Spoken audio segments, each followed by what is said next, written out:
Carolina, and I'm from Utah. And my question basically was like her question. I watch Giorgio all the time, and I listen to him all night long when I can't sleep. And, Thank you. We all do. A couple of times before. Yes. I'm really sorry. It's all still very strange for me, just so you know. it's not even fault. In fact, I always tell my husband to listen to my man tonight.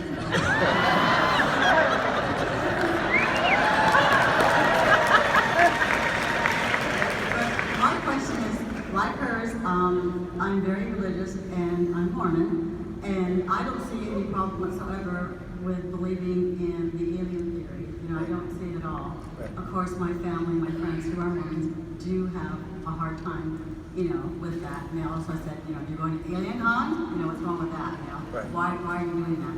Right. Because George always mentions gods, and I can see the Anunnaki as the gods, but then again, who is the God with a capital G? Well, see, the idea that there were gods, we call them gods, but it's a misnomer. It's a complete misunderstanding. It's a misinterpretation. The reason why our ancestors referred to them as gods is because Arthur C. Clarke summed up the ancient astronaut theory the best way when he said that any sufficiently advanced technology is indistinguishable from magic. Now imagine for a moment you know nothing about technology and somebody shows you a cell phone or a laptop. Well, for all intents and purposes, you've just witnessed magic, even though it's not really magic, it's technology. So what we're referring to in the ancient astronaut theory is a concept called a cargo cult. And a cargo cult is an anthropological term that takes practice in real life, and that is when a technologically primitive society comes in contact with a technologically advanced society. Over time, the technologically primitive society will start to worship the technologically advanced society. Now listen what I said. I said technologically primitive. I didn't say intellectually primitive.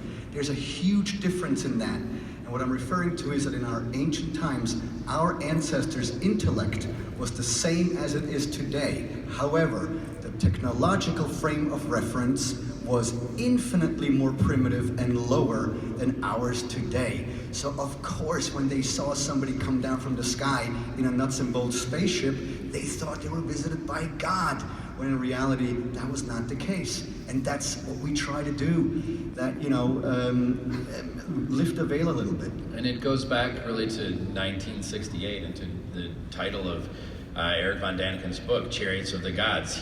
What Eric says is, my God does not need a spaceship. My God does not need a vehicle that is often described in the ancient cultures. So, as Giorgio was saying, it's a distinction between what is something spiritual and what is something that is maybe misunderstood technology. Yeah, personally, by the way, I'm a deeply spiritual guy, believe it or not.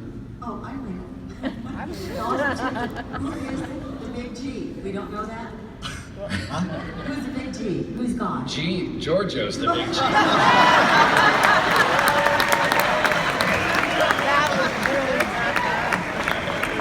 Thank you all for coming. Thanks, everybody. Thank you.